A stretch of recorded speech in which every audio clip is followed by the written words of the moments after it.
अस्सलाम वालेकुम।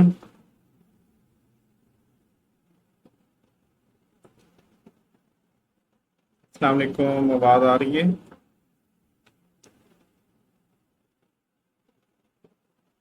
मुबीन, आपको आवाज़ आ रही है मेरी? हाँ, वालेकुम सलाम। आवाज़ आ रही है? क्लियर आवाज़ आ रही है आपको?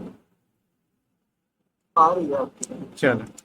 चलें तो आज अपने लेक्चर का स्टार्ट करते हैं। कल हमारी थोड़ी सी डिस्कशन हुई थी सिलेबस के बारे में। आज ज़रा उसको मज़ीद करते हैं डिस्कस।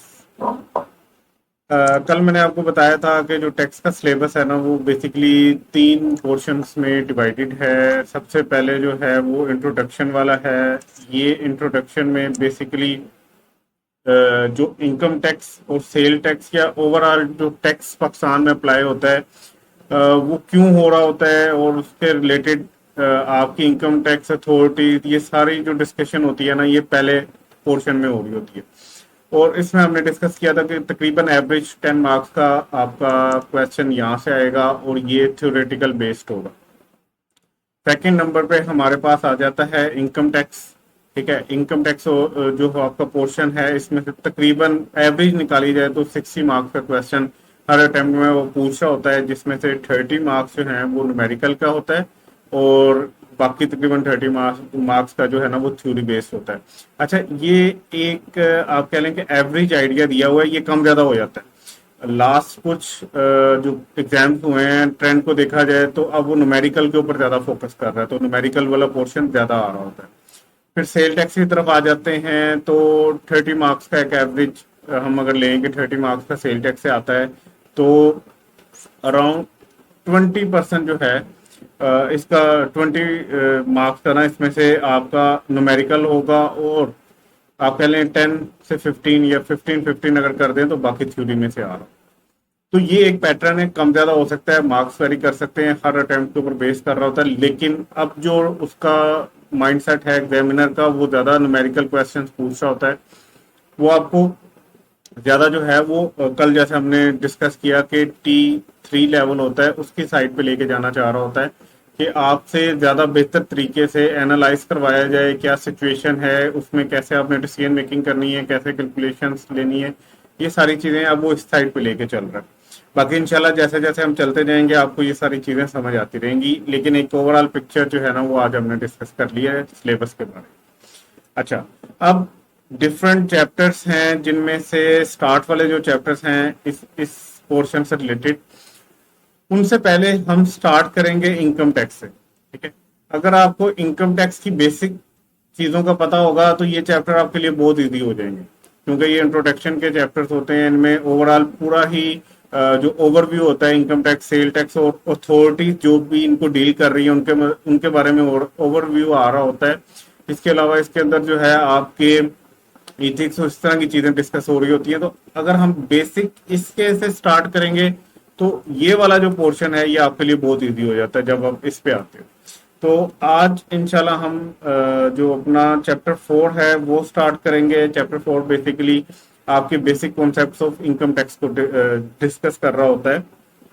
तो सबसे पहले जब हम टैक्स की बात करते हैं ना, तो आपको ओवरऑल एक टैक्स की डेफिनेशन आनी चाहिए। ये जो टैक्स की डेफिनेशन आपके सामने इस टाइम आ रही है ना, ये किसी लॉ में नहीं लिखी हुई। अगर आप कहोगे इनकम टैक्स की है ये डेफिनेशन या सेल टैक्स की डेफिनेशन है, तो नहीं, ये आपकी जस्ट जर्नल अंडरस्टैंडिंग के लिए एक डेफिनेशन है जो आपको ओवरऑल पूरी दुनिया में नजर आती है कि ये टैक्स की डेफिनेशन। ठीक है, तो टैक्स क्या होता है बेसिकली? टैक्स एक कंपलसरी फाइनेंशियल चार्ज है। कंपलसरी का मतलब यह है कि ये लाजमी देना पड़ता है। फाइनेंशियल का मतलब यह है कि पैसों की सूरत में देना पड़ता है। चार्ज क्या है कि आपके ऊपर ये लागू हो जाता है। और some other type of levy. अच्छा, लेवी भी इसके साथ आप बेशक नोट कर लीजिएगा, ये भी टैक्स का एक दूसरा नाम है, जो किसी चीज के ऊपर भी गवर्नमेंट जो है वो इम्पोज कर देती है कि आपने इसका सर्टेन परसेंटेज देना है, तो उसको लेवी कहते हैं। Impose on a tax payer. ठीक है, वो टैक्स पेयर इंडिविजुअल भी हो सकता है, कोई लीगल एंटिटी भी हो सकता है। लीगल एंटिटी से मुराद अगर हम कहें तो आपने फर्म का नाम सुना होगा, फर्म या एओपी। ठीक है, या कंपनी, ये दो चीजें जो हैं ये लीगल एंटिटी में आ जाती हैं मजीद। ठीक है, तो या तो कोई इंडिविजुअल है उसके ऊपर टैक्स लग रहा होगा, या किसी भी लीगल एंटिटी के ऊपर टैक्स लग सकता है।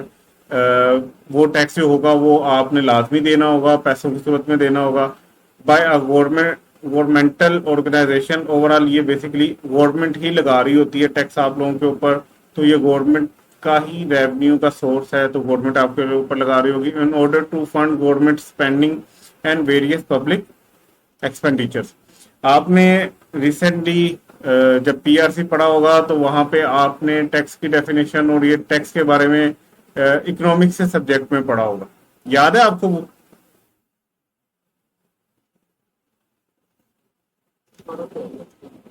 याद है ना, उसमें टैक्स के बारे में डिस्कशन हो रही होती थी इकोनॉमिक्स में कि टैक्स जो है गवर्नमेंट के दो रेवेन्यू के सोर्सेज होते हैं, एक टैक्स वाला और एक नॉन टैक्स। ठीक है, जो टैक्स वाला होता है वो मेजर होता है, उसमें इनकम टैक्स जिसको डायरेक्ट टैक्स या इनडायरेक्ट टैक्स भी साथ, सेल टैक्स को इनडायरेक्ट टैक्स कहते हैं।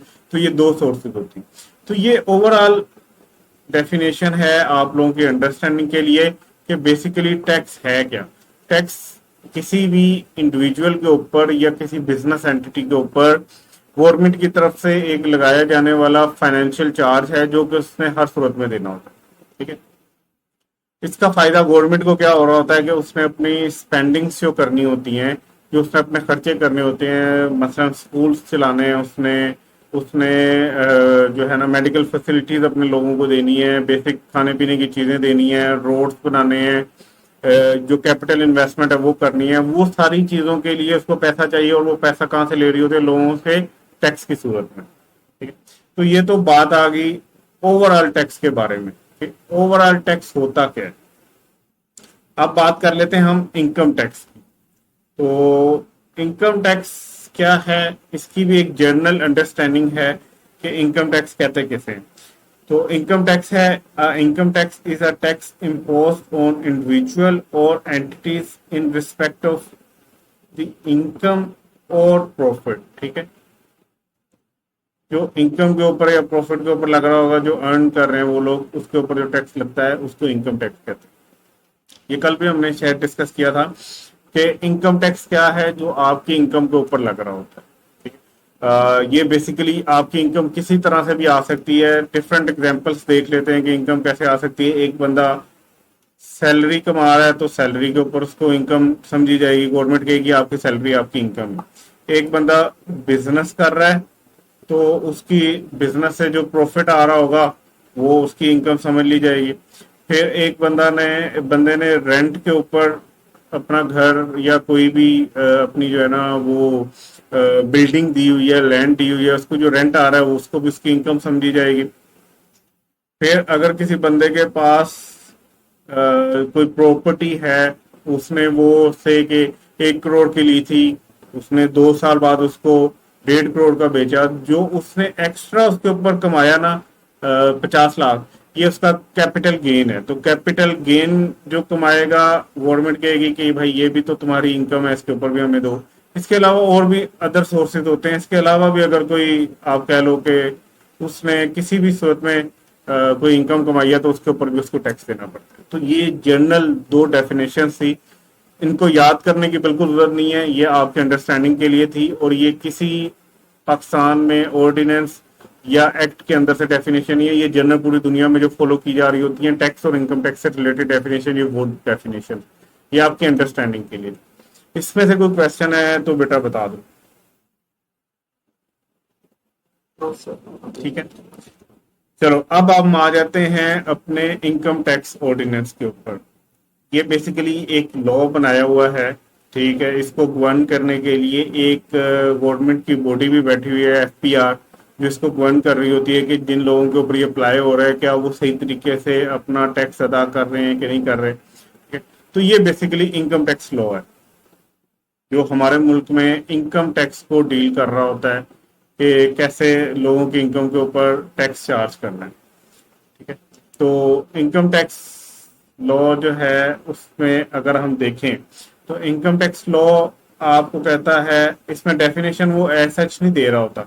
इनकम टैक्स लॉ आपको बता रहा होता है कि किसी पर्सन के ऊपर कैसे टैक्स को अप्लाई करके उससे पैसे लेने हैं टैक्स के अगेंस्ट, ठीक है। तो यहाँ पे पर्सन एक जिक्र आ गया कि पर्सन के ऊपर टैक्स लग रहा है। अभी आप लोग जब पढ़ोगे अपना कंपनी लॉ, और उसके अंदर आपको शायद पढ़ा आपने पढ़ स्टार्ट हो गया आपकी क्लासेस कंपनी लॉ की? कंपनी आती है बिजनेस लॉ की स्टार्ट। जी, बिजनेस लॉ ग्रुप है ना। अच्छा बिजनेस लॉ, ठीक है, बिजनेस लॉ। अच्छा, हमारे लॉ के मुताबिक ना जब पर्सन की बात आती है तो पर्सन में ना तीन चीजें आ जाती हैं। इंडिविजुअल, कोई भी बंदा जो है ना अकेला बंदा वो इंडिविजुअल है, अगर वो बिजनेस कर रहा है या कोई भी काम कर रहा है तो उसको इंडिविजुअल कहेंगे। फिर एओपी, इसको फर्म भी कहते हैं, ठीक है। एओपी का मतलब है एसोसिएशन ऑफ पर्संस, ठीक है, एक ये भी, इसको भी पर्सन कहते हैं। और एक आ जाता है तीसरा बंदा, उसको कहते हैं कंपनी। तो ये तीन चीजें आ जाती हैं, इन तीनों चीजों को पर्सन ही कहा जाता है, ठीक है। तो इनकम टैक्स डील कर रहा होता है कि एक पर्सन के ऊपर, वो पर्सन चाहे इंडिविजुअल हो, चाहे वो फर्म हो, चाहे वो कंपनी हो, उसके ऊपर टैक्स कैसे इम्पोज करना है, कैसे लगाना है, कैसे उसकी लेवी करनी है, ये सारा डील कर रहा होता है आपका इनकम टैक्स लॉ। अच्छा, इंडिविजुअल अकेले बंदे को कहते हैं। एओपी जो होता है वो दो या दो से ज्यादा लोग जब मिलके ये फैसला कर लें कि हमने कोई कारोबार करना है, ठीक है, और वो अपनी एक जो है ना एग्रीमेंट बना लें, ठीक है, उस एग्रीमेंट के अंदर जो है वो लिख लें कि इस टर्म्स के ऊपर हमने काम करना है। तो उस एग्रीमेंट के बाद जो एक बिजनेस एंटिटी वजूद में आती है ना, उसको एओपी कहते हैं, एसोसिएशन ऑफ पर्सन। कुछ लोगों ने मिलके एक एसोसिएशन बना लिया है कि हमने प्रॉफिट के लिए मिलके ये काम करना है, तो उसको एसोसिएशन ऑफ पर्सन कहते हैं। फिर ये भी एक पर्सन होता है कंपनी। जब 20 या उससे ज्यादा लोग, इवन दो से ज्यादा लोग भी कंपनी बना सकते हैं, एक बंदा भी कंपनी बना सकता है, लेकिन मेजोरिटी जब बहुत ज्यादा लोग हो जाते हैं ना, फिर वो क्या करते हैं कि एक लीगल एंटिटी बनाना चाहते हैं जो किसी लॉ के अंदर गवर्न हो रही हो। तो वो क्या करते हैं, वो एससीसीपी एक इदारा है उसके पास जाके अपनी कंपनी रजिस्टर करवा लेते हैं और अपना काम शुरू कर देते हैं, ठीक है। तो ये ओवरऑल पर्सन का मैंने आपको एक ओवरव्यू दे दिया, ठीक है, क्लियर है?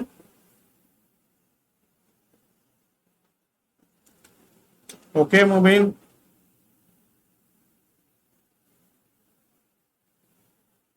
ओके, चलें अब आगे चलते हैं।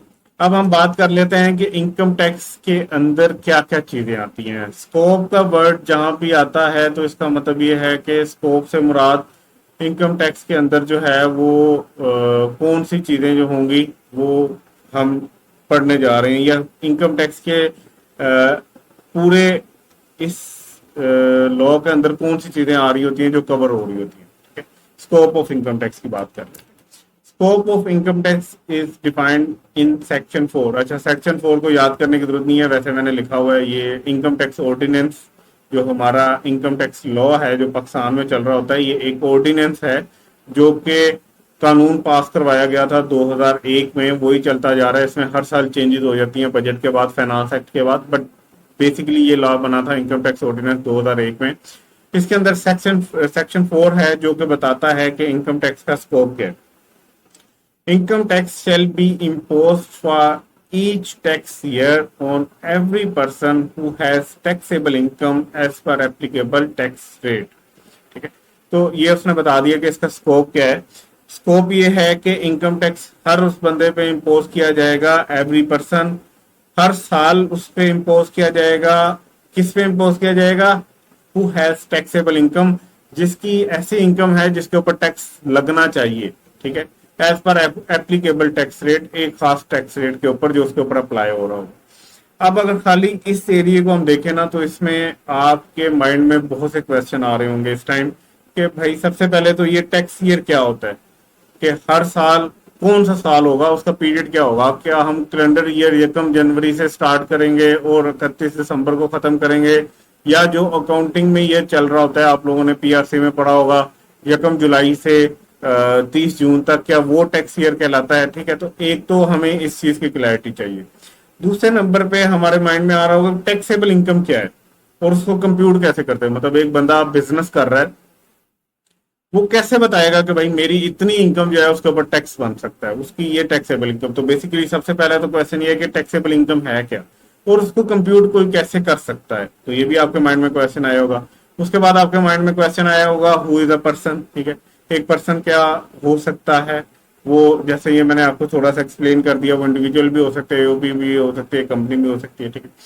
What are applicable rates of tax, इसके ऊपर जो टैक्स लगना है उसकी टैक्सेबल इनकम के ऊपर, ये रेट्स क्या होते हैं ये एक आम बंदे को नहीं पता। तो जब वो इनकम टैक्स का स्कोप पड़ेगा तो सबसे पहले उसके माइंड में ये क्वेश्चन आएगा कि यार टैक्स ईयर क्या है, टैक्सेबल इनकम क्या है, उसको कैसे कंप्यूट करते हैं, एक पर्सन क्या होता है, एप्लीकेबल टैक्स रेट्स क्या होंगे, और फिर ये जो टैक्स लगाना है जो इम्पोज करना है इसका प्रोसीजर क्या होगा, ठीक है। तो ये बेसिकली 5 बेसिक क्वेश्चन हर उस बंदे के माइंड में आएंगे जिसने पहले इनकम टैक्स नहीं पढ़ा, जैसे आप लोग हैं।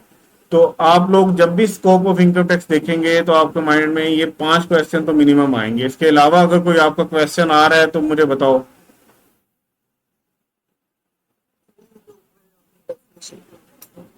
Tax shall be imposed. इसका क्या मतलब? ये जो अभी ये मैंने पढ़ा है, ये वाला income tax shall be Tax shall be impose, imposed. यही पूछ रहे हो ना। Yes. यार इम्पोज का मतलब होता है लागू होना, कहता है इनकम टैक्स लागू होगा हर टैक्स ईयर में ऑन एवरी पर्सन जिसकी टैक्सेबल इनकम है as per applicable tax rates, ठीक है। खास टैक्स रेट के ऊपर इम्पोज किया जाएगा, उसके ऊपर लागू कर दिया जाएगा कि भाई आपने टैक्स देना ही देना है, ठीक है। Yes. तो ये कुछ क्वेश्चंस हैं, ये 5, ये इसका आंसर हम यहाँ पे लेंगे ना, what is the procedure of levy of tax, कि ये इम्पोज कैसे होता है, इसको लगाया कैसे जा सकता, ठीक है। चलो, सबसे पहला हमारे माइंड में जो क्वेश्चन आ रहा था ना, कि वो ये था कि what is a tax year, tax year क्या होता है, ठीक है। तो इसका आंसर पहले देख लेते हैं। अच्छा, टैक्स ईयर जो है वो बेसिकली अगर हम ओवरऑल बात करें ना, तो टैक्स ईयर आपका 3 तरह का हो सकता है। एक को हम कहते हैं नॉर्मल टैक्स ईयर, एक को हम कहते हैं स्पेशल टैक्स ईयर, और एक को कहते हैं ट्रांजिशनल टैक्स ईयर, ठीक है। तो ये 3 तरह के होते हैं। अभी आपने परेशान नहीं होना कि ये क्या है, नॉर्मल टैक्स ईयर क्या होता है, स्पेशल टैक्स ईयर क्या होता है, ट्रांजिशनल टैक्स ईयर क्या होता है, अभी इससे परेशान नहीं होना, ये हम डिटेल में एक एक चीज को पढ़ेंगे, ठीक है।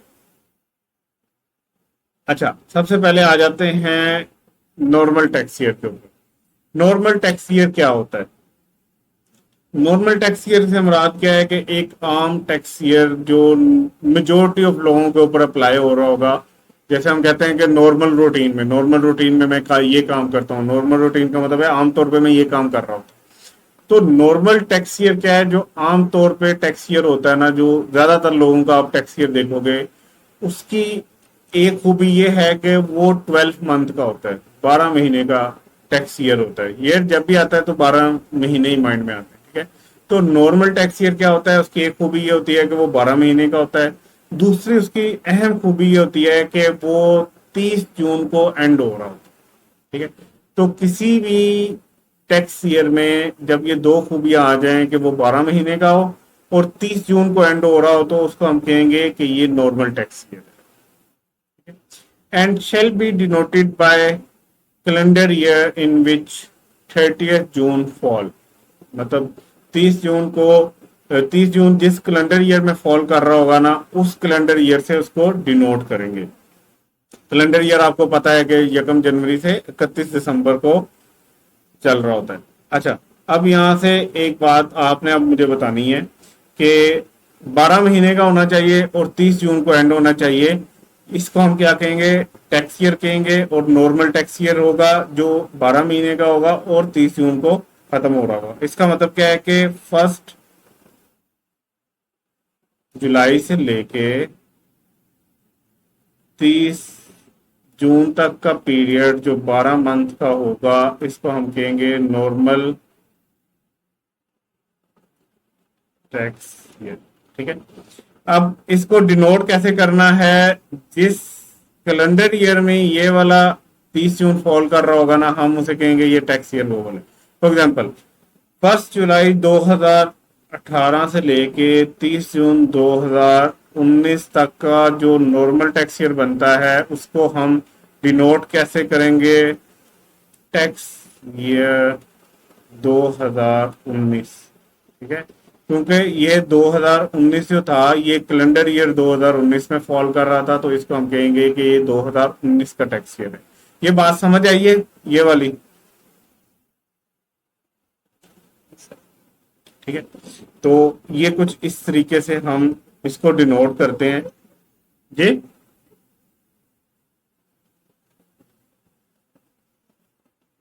आवाज नहीं आई मुझे। आपको कुछ नहीं समझ आती है। Calendar year of not. अच्छा, मुझे आवाज आपकी ना कट रही है, मैसेज कर देते हो?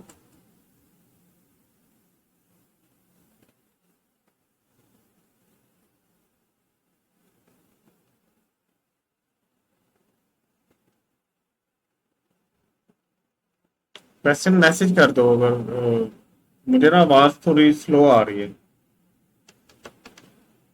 या दोबारा बोलो। अब मैंने ठीक किया है। अच्छा, ये जो आपने पूछा है कि समझ आ गई है टैक्स कैलेंडर ईयर की, ठीक है। अच्छा, बेसिकली ये जो हम देख रहे थे कि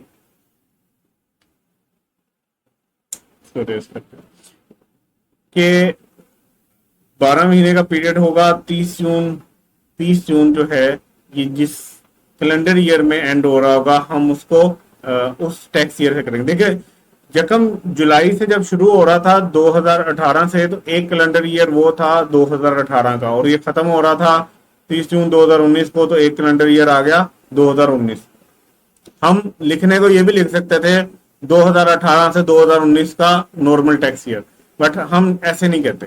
हम कहते हैं कि ये टैक्स ईयर 2019 था, क्योंकि 30 जून आ रहा है 2019 के कैलेंडर ईयर के अंदर। ठीक है, तो इस तरीके से चलते हैं।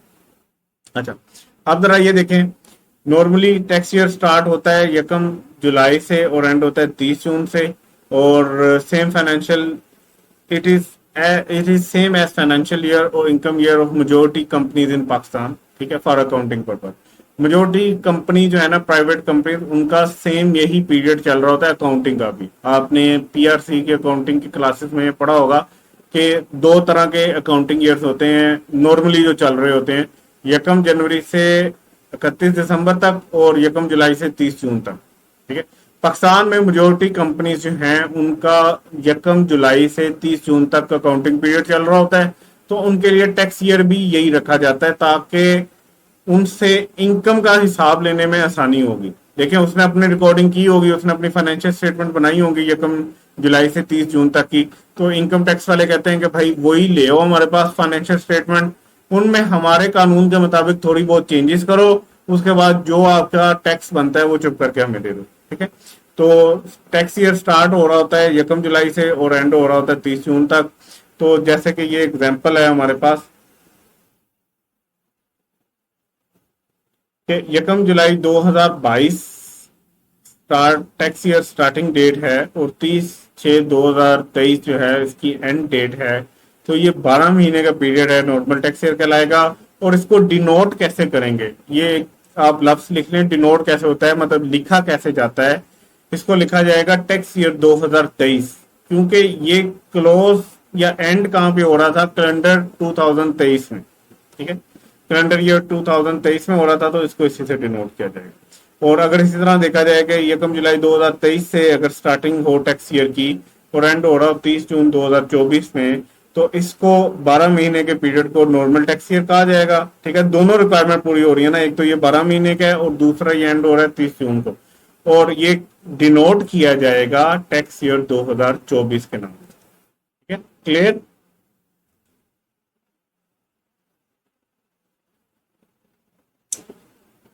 चले, नेक्स्ट चलते हैं। अब आ जाते हैं, एक और टैक्स ईयर होता है जिसको हम स्पेशल टैक्स ईयर कहते हैं। जैसे मैंने स्टार्ट में बात की थी कि तीन तरह के टैक्स ईयर होते हैं, एक को हम नॉर्मल कहते हैं, एक को स्पेशल कहते हैं, एक को ट्रांजिशनल कहते हैं, ठीक है। तो स्पेशल टैक्स ईयर जो है वो क्या होता है? स्पेशल टैक्स ईयर जो है, इसकी बात करें ना तो ये कुछ खास लोगों को अलाउ किया जाता है, उनको इजाजत दी जाती है। बाकी लोगों ने तो नॉर्मली फॉलो करना है, लेकिन कुछ खास लोगों को इजाजत दे दी जाती है कि वो 12 मंथ का पीरियड एक टैक्स ईयर के तौर पे इस्तेमाल करें, जो पीरियड डिफरेंट होगा नॉर्मल टैक्स ईयर से, ठीक है। Such period shall be dead person tax year, ठीक है, और उसको स्पेशल टैक्स ईयर कहा गया, ठीक है। इसकी खूबी क्या है? अब अगर हमने नॉर्मल टैक्स ईयर की बात की थी तो उसकी दो खूबियां थी। एक तो वो 12 महीने का था, सेकंड वो एंड हो रहा था 30 जून को, ठीक है। स्पेशल टैक्स ईयर की क्या खूबियां? स्पेशल टैक्स ईयर की भी दो खूबियां। नंबर एक, ये वाला जो टैक्स ईयर होता है ना, ये भी आपका 12 मंथ का पीरियड होता है, ठीक है। लेकिन दूसरी खूबी ये है कि ये एंड नहीं हो रहा होगा आपका जाके 30 जून।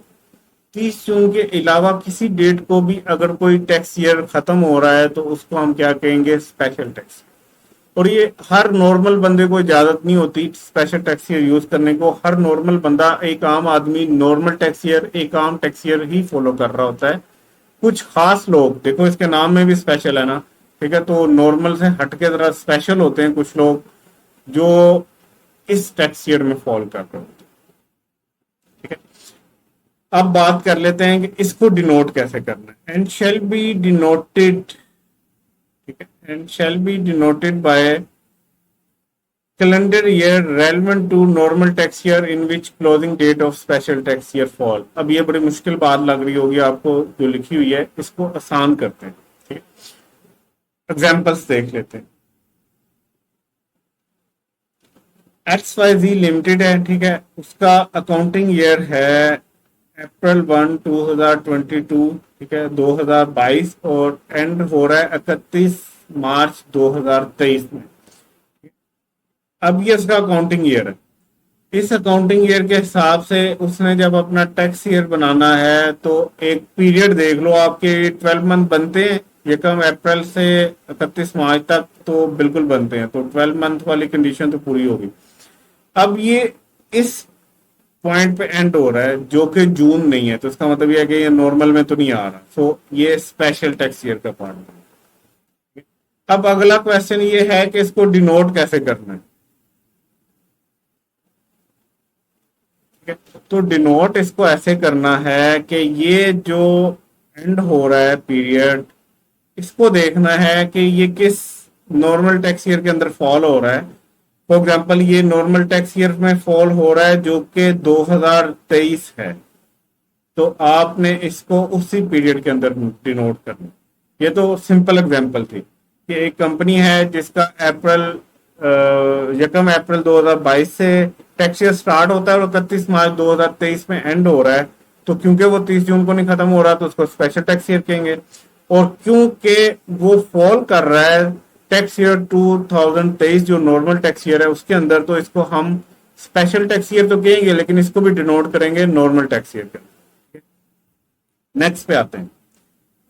एबीसी प्राइवेट लिमिटेड कंपनी है, यकम जुलाई 2022 से 30 जून 2023 तक इसका टैक्स ईयर है। 12 महीने पूरे हो रहे हैं, बिल्कुल पूरे हो रहे हैं, 30 जून को खत्म हो रहा है, तो ये कौन सा है? Normal tax year.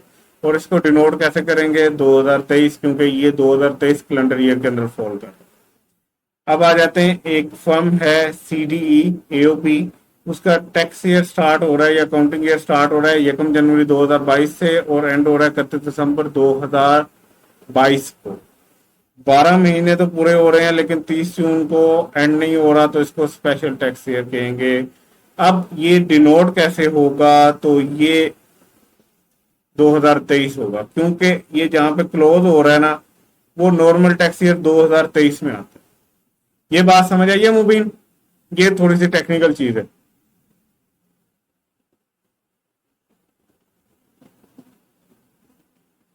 सर ये जो फर्स्ट वाला ये 2022 में भी फॉलो होगा? ये जो CDE है, नहीं XYZ लिमिटेड। XYZ। नहीं नहीं, देखो ना यार, ये एंड कहाँ पे हो रहा है? 31 मार्च 2023 में, ठीक है। तो 31 मार्च 2023 में जब एंड हो रहा है ना, तो ये हमारा अगर नॉर्मल टैक्स ईयर देखा जाए तो हमारा नॉर्मल टैक्स ईयर होता है 1 जुलाई 2022 से 30 जून 2023 तक।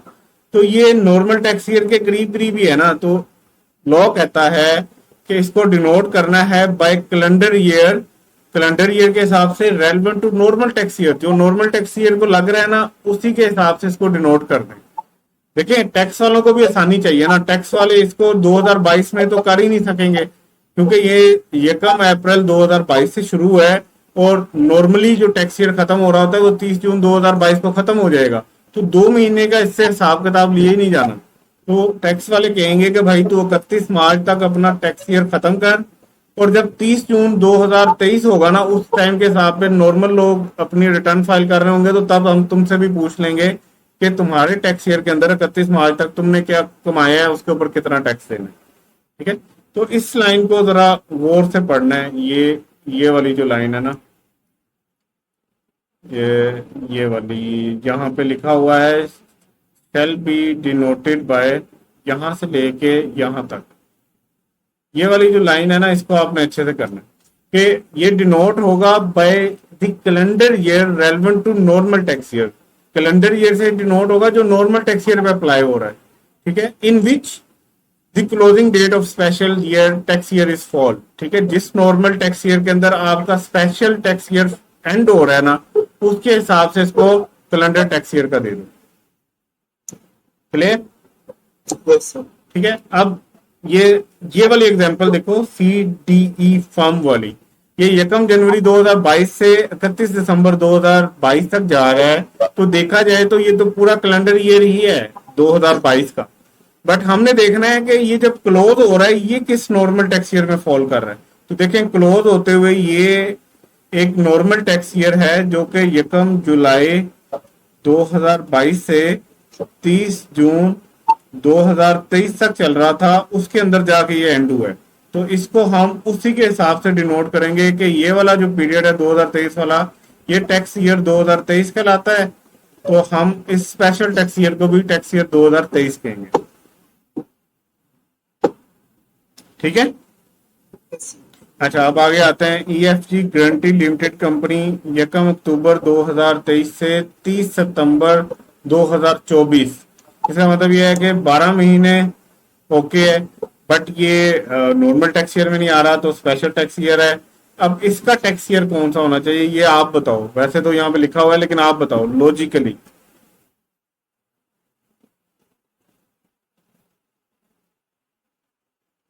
सर 2024 के 25 का लिखा हूँ। नहीं, 14 ही होना चाहिए ना। देखो ये एंड कहाँ पे हो रहा है, किस नॉर्मल टैक्स ईयर के अंदर एंड हो रहा है वो देखना, और वो नॉर्मल टैक्स ईयर जिसके अंदर ये एंड हो रहा है वो कौन सा बन रहा है। वो बन रहा है 1 जुलाई 2024 से लेके 30 जून 2025 तक। ठीक है, ये एंड इसी पीरियड में हो रहा है ना इसका, ये 30 सितंबर, वो इस पीरियड के अंदर आ रहा है नॉर्मल टैक्स ईयर के अंदर। और उस नॉर्मल टैक्स ईयर पे कैलेंडर ईयर कौन सा अप्लाई हो रहा है, 2025। तो इसीलिए ये बात मैं आपको समझाना चाहता था कि इसका टैक्स ईयर डिनोट जो होता है ना, उसको गौर से देखना है। ये डिनोट होगा कैलेंडर ईयर से जो रेलेवेंट होगा नॉर्मल टैक्स ईयर में, नॉर्मल टैक्स ईयर से रेलेवेंट कैलेंडर ईयर में डिनोट होगा जिसके अंदर ये वाला स्पेशल टैक्स ईयर फॉल कर रहा होगा। आपने जब भी स्पेशल टैक्स ईयर का देखना है कि इसका टैक्स ईयर कौन सा है, तो आपने देखना है इसकी क्लोजिंग डेट किस नॉर्मल टैक्स ईयर के अंदर फॉल कर रही है। ठीक है, नॉर्मल तो 2024 में फॉल कर, नॉर्मल 25 में फॉल कर रही है ना। देखो नॉर्मल कब शुरू होना था, ये एंड हो रहा है 30 सितंबर 2024। अब ये सितंबर नॉर्मल टैक्स ईयर देखो तो वो कौन सा होगा, 1 जुलाई 2024 से 30 जून 2025 वाला पीरियड। ठीक है, इसको हम 2025 कैलेंडर ईयर कहते हैं ना। तो ये इसके अंदर फॉल हो रहा है नॉर्मल टैक्स ईयर में, तो इसको भी हम टैक्स ईयर 2025 से डिनोट करें। सर एक बार ये वाली लाइन दोबारा क्लियर करो ना यहाँ से, in which the closing date of special tax. Okay, अभी मैं कर लेता हूँ, एक सेकंड।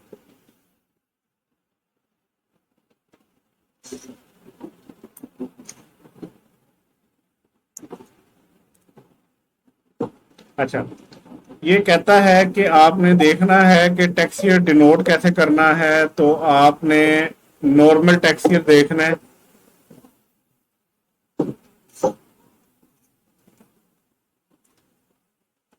जिसके अंदर इसकी क्लोजिंग डेट फॉल कर रही हो, ये वाली डेट। जिस नॉर्मल टैक्स ईयर में ये वाली डेट क्लोजिंग डेट फॉल कर रही होगी ना, आपने सबसे पहले वो नॉर्मल टैक्स ईयर आइडेंटिफाई करना है। तो ये देखें, ये इसकी क्लोजिंग डेट है 30 सितंबर 2024। अब ये किस नॉर्मल टैक्स ईयर में फॉल करेगी? जो फर्स्ट जुलाई 2024 है और जो एंड होता है 30 जून 2024। इसके अंदर देखना, जुलाई के बाद अगस्त आएगा, सितंबर आएगा, ये डेट इसी के अंदर फॉल कर रही है, इस नॉर्मल टैक्स ईयर के अंदर। ठीक है,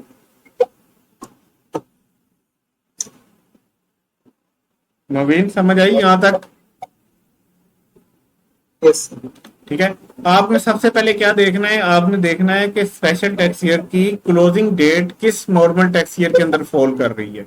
तो ये 30 सितंबर इस नॉर्मल टैक्स ईयर में फॉल कर रही है, जो 1 जुलाई 2024 से 30 जून 2025 तक जाता है। ठीक है, तो ये इसी में आएगी ना कि जुलाई, अगस्त, सितंबर, अक्टूबर, नवंबर, दिसंबर, जनवरी, फरवरी, मार्च, अप्रैल, मई, जून, ये इस 24-25 वाले टैक्स ईयर में फॉल कर रही है इसकी क्लोजिंग डेट। अब इसको हम कैसे नॉर्मल टैक्स ईयर को डिनोट करते हैं कि जिस कैलेंडर ईयर में इसकी क्लोजिंग डेट आती है ना, उससे इसको डिनोट कर देते हैं। तो यहाँ पे लॉ कहता है कि भाई आपने स्पेशल टैक्स ईयर की क्लोजिंग डेट देखनी है, वो किस नॉर्मल टैक्स ईयर में आ रही है। उस नॉर्मल टैक्स ईयर को जैसे डिनोट कर रहे होगे ना, आपने उसी तरह इस स्पेशल टैक्स को भी डिनोट करना है, स्पेशल टैक्स ईयर को। तो इसको भी 2025 से ही डिनोट करेंगे।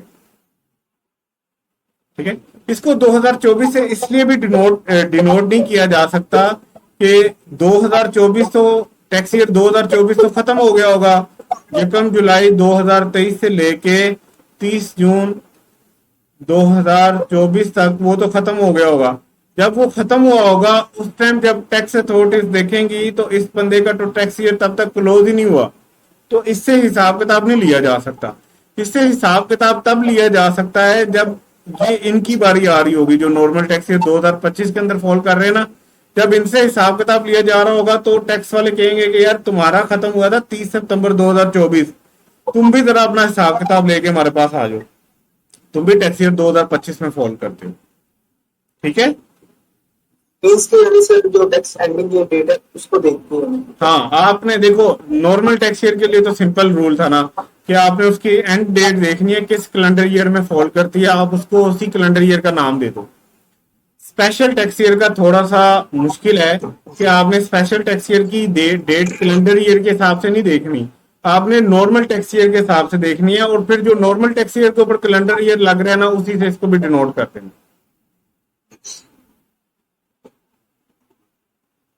ठीक है, यस सर। क्लियर है? यस। ओके, अच्छा, अब आ जाते हैं हम अपने लास्ट एग्जांपल के ऊपर के इंडिविजुअल हैं। ठीक है, इनका ईयर कब स्टार्ट हो रहा है? 1 जुलाई 2022 से 30 जून 2023 तक, तो ये 12 महीने का है और 30 जून को खत्म हो रहा है, तो नॉर्मल टैक्स ईयर कहलाएगा और डिनोट किया जाएगा 2023 से।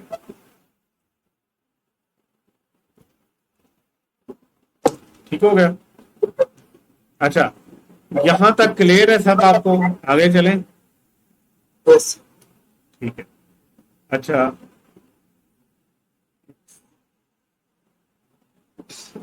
आगे चलते हैं।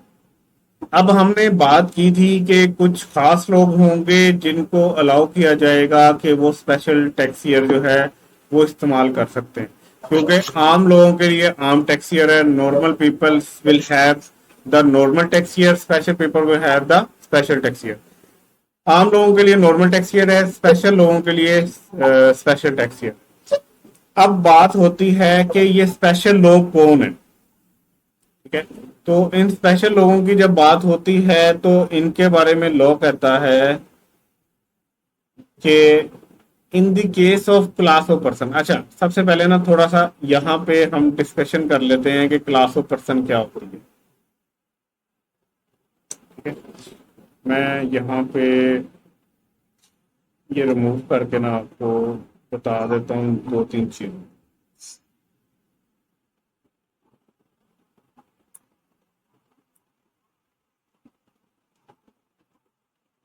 अच्छा, एक आप कह लें कि एक खाली स्टूडेंट है, इसको हम कहेंगे कि ये पर्सन है, और एक क्लास में 50 स्टूडेंट्स हैं, इन सबको मिलाकर कहेंगे कि क्लास ऑफ स्टूडेंट्स। ठीक है, तो कोई एक कंपनी हो, जैसे हम कहें कि जो है ना आईजीआई इंश्योरेंस कंपनी, तो ये एक पर्सन है। All insurance companies working in Pakistan, तो हम बात कर रहे होंगे क्लास ऑफ कंपनीज। ठीक है, क्लास ऑफ पर्सन। देखिए, एक अकेला बंदा अकेला पर्सन कहलाएगा और उस जैसे सारे मिलके क्लास ऑफ पर्सन कहलाएंगे। एक बाइक की कंपनी है जो बाइक मैन्युफैक्चर करती है, वो अकेली company XYZ bike manufacturing company, वो वन पर्सन कहलाएगी। और जब हम बात करेंगे पूरी पाकिस्तान की कंपनी जो बाइक मैन्युफैक्चर करती हैं, तो हम कहेंगे क्लास ऑफ पर्सन। ठीक है, वो पूरी एक क्लास बन जाती है। एक अकेला बंदा एक होता है, जैसे आप क्रिकेट की टीम देखें, उसके अंदर एक बाबर आजम क्या होगा, पर्सन, और वो पूरी टीम क्या है, क्लास ऑफ पर्सन। ठीक है, तो ये जो वर्ड है इन case of class of person, ये मैं इसको एक्सप्लेन करना चाह रहा हूं कि ये एक ही तरह के काम करने वाले एक से ज्यादा लोग होंगे, उनको हम कहेंगे अ क्लास ऑफ पर्सन। ठीक है, क्लियर है?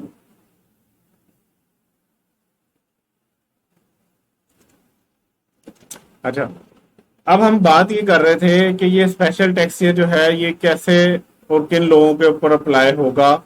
तो बोर्ड, ये जो है ना बोर्ड का वर्ड यूज हुआ है। ठीक है, तो थोड़ा सा इसके बारे में भी देख लेते हैं।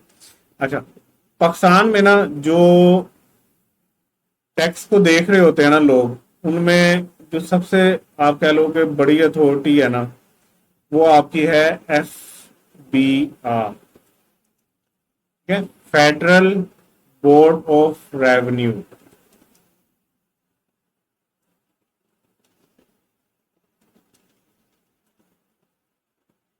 ठीक है, फेडरल, ठीक है, बोर्ड ऑफ रेवेन्यू, इसको कहते हैं FBR। ठीक है, और इसको प्यार से हम बोर्ड भी कहेंगे, द बोर्ड। ये FBR की बात हो रही, ये एक इदारा है। FBR आपने न्यूज में भी सुना होगा, FBR ने ये कर दिया, FBR ने टैक्स में ये इंक्रीज कर दिया, टैक्स रेट्स में ये कर दिया, FBR ने बिजली के बिलों के ऊपर टैक्स बढ़ा दिया। ये FBR एक बोर्ड है जिसको कहते हैं फेडरल बोर्ड ऑफ रेवेन्यू। ये सबसे मेजर अथॉरिटी होती है, एक पूरा इदारा है जो टैक्स के मामला को देख रहा होता है। इसके नीचे आ जाता है आपका चीफ कमिश्नर बैठा होता है। ठीक है, उसके नीचे कमिश्नर होता है। मतलब सिंपल ये है कि बोर्ड ऊपर है और उसके अंदर जो है ना डिफरेंट कमिश्नर्स बैठे होंगे जो इसके अंदर काम कर रहे होंगे, वो नीचे हैं, और कमिश्नर के ऊपर जो है ना ओवरऑल बोर्ड बैठा हुआ होगा। ठीक है, तो ये एक आपको बोर्ड के बारे में बताना। अच्छा, लॉ कहता है the board in case of class of persons having a special tax year में permit through official gazette to use a normal tax year. ठीक है, ऑफिशियल गजट क्या होता है? ऑफिशियल गजट एक गवर्नमेंट का ऑफिशियल डॉक्यूमेंट होता है जो न्यूज़पेपर में वो पब्लिश कर रहे होते हैं। ठीक है, तो कोई भी क्लास ऑफ पर्सन्स, मतलब एक अकेला बंदा नहीं, बहुत से एक जैसे लोग, जैसे शुगर कंपनी कोई एक नहीं, पूरी शुगर इंडस्ट्री, वो स्पेशल टैक्स ईयर से नॉर्मल टैक्स ईयर में आ सकती है। कैसे आ सकती है?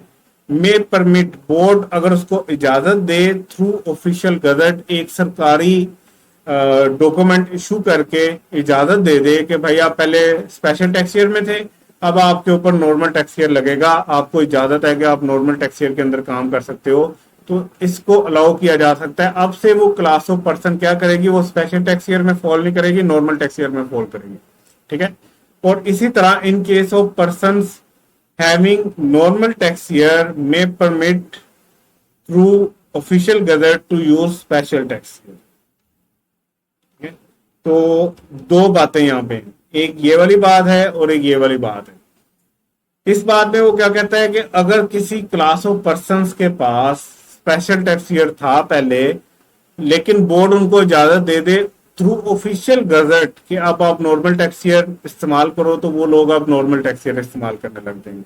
और सेकंड पॉइंट में वो कहता है कि अगर कोई बंदे नॉर्मल टैक्स ईयर में थे और उन बंदों को, क्लास ऑफ पर्संस की बात हो रही है, अकेला बंदा नहीं हो रहा, क्लास ऑफ पर्सन, उन सारे बंदों को इज्तिमाई तौर पे बोर्ड ने इजाजत दे दी कि अब से आपने स्पेशल टैक्स ईयर फॉलो करना है, तो वो सारे अब से स्पेशल टैक्स ईयर फॉलो करेंगे। ठीक है। Person means like one student, और क्लास ऑफ पर्सन का मीन है all students in the class. और ऑफिशियल गजट का मतलब क्या है, ऑफिशियल डॉक्यूमेंट होता है जो गवर्नमेंट न्यूज़पेपर में इशू कर रही होती है। तो क्लास ऑफ पर्सन देखो, कंपनीज मैन्युफैक्चरिंग शुगर, ये सारी कंपनीज जो मैन्युफैक्चर कर रही होंगी शुगर, इनको स्पेशल टैक्स ईयर अलाउ किया जा सकता है 1 अक्टूबर से 30 सितंबर तक। ठीक है। ऑल पर्सन एक्सपोर्टिंग राइस, और अब ये क्लास ऑफ पर्सन की बात हो रही है, अकेला बंदा जो राइस एक्सपोर्ट कर रहा है उसकी बात नहीं हो रही। ऑल पर्सन जो एक्सपोर्ट कर रहे हैं राइस, उनको 1 जनवरी से 30 जून का स्पेशल ईयर भी अलाउ किया जा सकता है। All bank and insurance companies 1 जनवरी से 31 दिसंबर। अच्छा, ये नॉर्मली पाकिस्तान में ना ये ऐसे ही इनको स्पेशल टैक्स ईयर अलाउ किए गए थे किसी दौर में। ठीक है। जितनी कंपनी शुगर मैन्युफैक्चर थी वो 1 अक्टूबर से 30 सितंबर तक लेके चलती थी। जितने लोग एक्सपोर्ट कर रहे थे राइस, वो 1 जनवरी से 31 दिसंबर लेके चलते थे। सारे बैंक्स और इंश्योरेंस कंपनीज का भी टैक्स ईयर इसी तरह चल रहा होता है, 1 जनवरी से 31 दिसंबर तक। ठीक है। सर इधर ये लिखा हुआ है ऑल पर्संस एक्सपोर्टिंग राइस, उनका टैक्स ईयर 1 जनवरी से 31 दिसंबर। अगर यहाँ पर होता कि all person export, all person यानी कि एक पर्सन एक्सपोर्टिंग राइस, इसमें लिखा होता कि XYZ exporting rice. Yes sir, सिर्फ एक बंदा। ठीक है। एक बंदे की बात में ना अभी हम इधर आते हैं कि एक बंदे को कब इजाजत मिलेगी। अभी तो हम कह रहे हैं कि ओवरऑल सारे लोग मिलके कैसे करवा सकते हैं। देखो फॉर एग्जाम्पल, मैं एक पर्सन हूं, मैं बिजनेस कर रहा हूँ एक्सपोर्ट करने का राइस को, मुझे ना कुछ चैलेंजेस आ रहे हैं। ठीक है। मुझे चैलेंजेस ये आ रहे हैं कि यार मैं जब एक्सपोर्ट करता हूँ ना राइस, तो बाहर मेरी एक कंपनी है, उसके साथ मेरा एक एग्रीमेंट हुआ है, और बाहर के मुल्क में ना वो कंपनी क्या कर रही है, उसका फाइनेंशियल ईयर खत्म हो रहा है 31 दिसंबर को। ठीक है।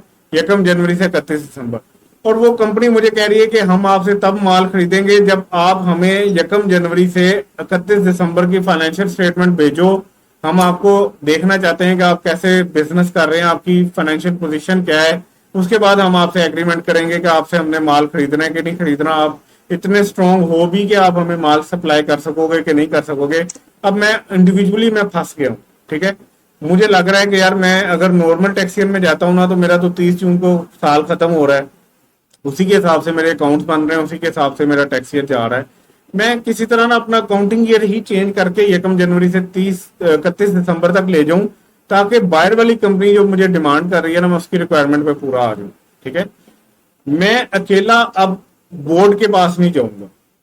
ठीक है। मैंने अगर बोर्ड के पास जाना है ना, ये जो द बोर्ड है FPR, तो मुझे क्या करना पड़ेगा, मैं 2-4 और जो एक्सपोर्ट कर रहे हैं ना राइस, उनसे बात करूंगा कि भाई क्या जो मैं चैलेंज फेस कर रहा हूँ सारे वही चैलेंज फेस कर रहे हो आप लोग। अगर वो कहेंगे हाँ जी हम सारों को भी यही चैलेंज इशू हमें भी फेस करना पड़ रहा है, तो हम कहेंगे हम सारे मिलके जाते हैं। ठीक है। हम सारे बोर्ड को रिक्वेस्ट करते हैं कि हमें ये इशू फेस करना पड़ रहा है सारी इंडस्ट्री को, तो जरा हमारा आप tax year special tax year कर दें, 1 जनवरी से 31 दिसंबर कर दें, ताकि हम एक लाइन पे आ जाएं अपने उन इंपोर्टर के लिए जो बाहर बैठे हुए हैं जिनको हम एक्सपोर्ट कर रहे हैं। ठीक है। तो ये क्लास ऑफ पर्सन की ही बात होगी जब हम बोर्ड की बात करेंगे। अब आप कह रहे हैं अकेला बंदा क्या करेगा। अकेले बंदे के लिए ये वाली प्रोविजन, अकेला बंदे के लिए है, a person may apply in writing to commissioner अब वो बोर्ड के पास नहीं जाएगा, बोर्ड तो हायर अथॉरिटी है ना, उसके पास अगर जाना है तो आप सारों ने जाना है, पूरी इंडस्ट्री ने जाना है, ठीक है। क्लास ऑफ पर्सन ने जाना है बोर्ड के पास, अकेला बंदा जाएगा कमिश्नर के पास, जो कि बोर्ड का एक आधा एम्प्लॉय होता है, ठीक है, उसके पास भी बड़ी अथॉरिटी होती है। तो अकेला बंदा, a person may apply in writing to commissioner to allow him to use 12 month period other than the normal tax year.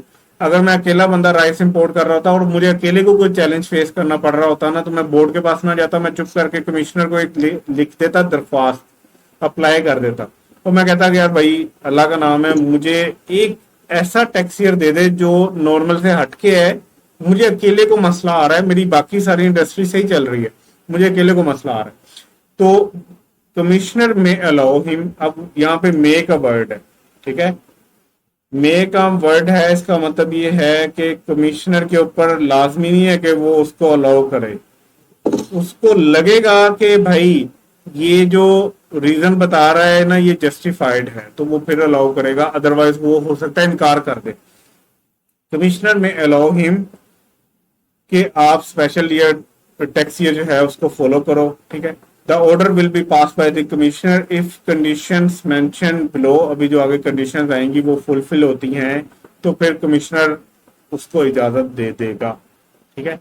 तो यहां तक क्लियर है सब? मुबीन और क्लियर, ठीक है। तो आज पहला दिन है जिसमें हम टैक्स पढ़ रहे हैं, तो सिंपल रखते हैं।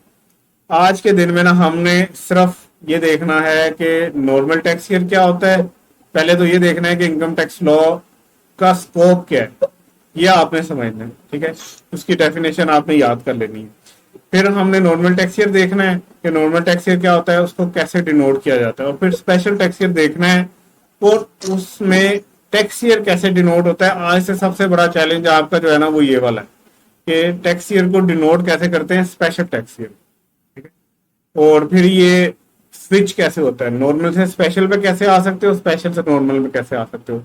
बस यहाँ तक आज आपका काम है, आपने इसको देखना है। इंशाल्लाह अगली क्लास में मिलेंगे, कोई क्वेश्चन है तो पूछ लो। यानी कि अगर जो एक पर्सन होता है वो कमिश्नर को जाके लेके उसको नॉर्मल टैक्स की जो स्पेशल टैक्स अप्लाई करती है तो उसको करते हैं इजीली। नहीं, अब इसके लिए 5 कंडीशन है ना, 5 कंडीशन अगर पढ़नी है तो मैं पढ़ा देता हूँ। हाँ, इसके लिए ना उसने 5 कंडीशन रखी हुई है, वो कहता है ये 5 शरायत हैं, इनको पूरा करो, उसके बाद अगर मुझे लगा कि तुम इन पे पूरा उतर रहे हो तो हो सकता है मैं तुम्हें स्पेशल टैक्स ये दे दूं। यहाँ पे मे का वर्ड है, लाजमी नहीं है कि वो देगा ही देगा, उसके ऊपर है कि भाई वो हो सकता है उसको लगे कि यार ये वैसे ही तंग करने आया है, इसको जरूरत नहीं है स्पेशल टैक्स ईयर की, तो वो उसको बना भी कर सकते। और ये एक बार नॉट टू के बारे में जी, नॉट टू के बारे में एक बार थोड़ा सा नहीं समझ आई मुझे, क्या कह रहे हो? सर? ये नॉट टू है जहाँ पर official gazette means official document. अच्छा, ये वाला ये जो, एक सेकंड, ये वाला ऑफिशियल डॉक्यूमेंट वाला है जो न्यूज़पेपर में इशू। अच्छा, ये note, official gazette means official document issued by a government in newspaper. मतलब ये मैंने आपकी ये नोट है, ये याद करने की जरूरत नहीं है, ये मैं आसान बच्चों के आसानी के लिए ना लिख देता हूँ। कुछ ऐसे लफ्ज होते हैं जो बच्चा सोचता रह जाता है यार ये ऑफिशियल गजट अब क्या चीज है, ठीक है। तो ये गजट बेसिकली एक सरकारी डॉक्यूमेंट होता है जो वो न्यूज़पेपर में इशू कर देते हैं। तो बोर्ड क्या करता है, बोर्ड ने जब भी किसी क्लास ऑफ पर्सन को अलाउ करना हो ना कि अब वो स्पेशल टैक्स ईयर से नॉर्मल में आ जाए या नॉर्मल टैक्स ईयर से स्पेशल में आ जाए, तो वो क्या करता है ऑफिशियल गजट के अंदर ना लिख के छाप देता है कि आज के बाद सारे बैंक्स और insurance companies special tax year 1 जनवरी से लेकर 31 दिसंबर तक का फॉलो करेंगे। ये वो एक डॉक्यूमेंट में लिख के न्यूज़पेपर पे छाप देंगे, उसको हम न्यूज़पेपर को कहेंगे, जो उस न्यूज़पेपर में डॉक्यूमेंट आया है उसको कहेंगे भाई ऑफिशियल गजट में आ गया ये, ठीक है, ठीक है। और कोई क्वेश्चन? चलो इंशाल्लाह मिलते हैं कल, तो मेरे ख्याल में 14 अगस्त है, तो कल तो शायद ना क्लास हो। और आपको बताया मैम ने कि कितनी क्लासेस आपकी चल रही हैं अब एक वीक में? अच्छा, हमारी जो डिस्कशन हुई थी ना, हमारी डिस्कशन के मुताबिक अभी हम स्टार्ट में ना वीक के अंदर 3 क्लासेस रखेंगे, ठीक है। तो ये मैम अनाउंस भी कर देंगे, आहिस्ता आहिस्ता हम फ्लो के साथ पैटर्न जब बनता जाएगा तो बढ़ाते जाएंगे, ठीक है। तो इंशाल्लाह आपको अगली क्लास के बारे में अपडेट कर देंगे कि कल कल तो मेरा नहीं ख्याल कल होगी, कल 14 अगस्त है, पब्लिक हॉलीडे है। तो बाकी क्लासेस के बारे में इंशाल्लाह करेंगे। इंशाल्लाह नेक्स्ट वीडियो के अंदर जो है ना वो हम अगला इससे टॉपिक डिस्कस करेंगे। यहां तक मैं आपको नोट्स शेयर कर दूंगा, ठीक है, बल्कि मैं अगली कंडीशंस वाला भी शेयर कर दूंगा। चलो, इंशाल्लाह मिलते हैं नेक्स्ट वीडियो में। अपना ख्याल रखना। अल्लाह हाफिज।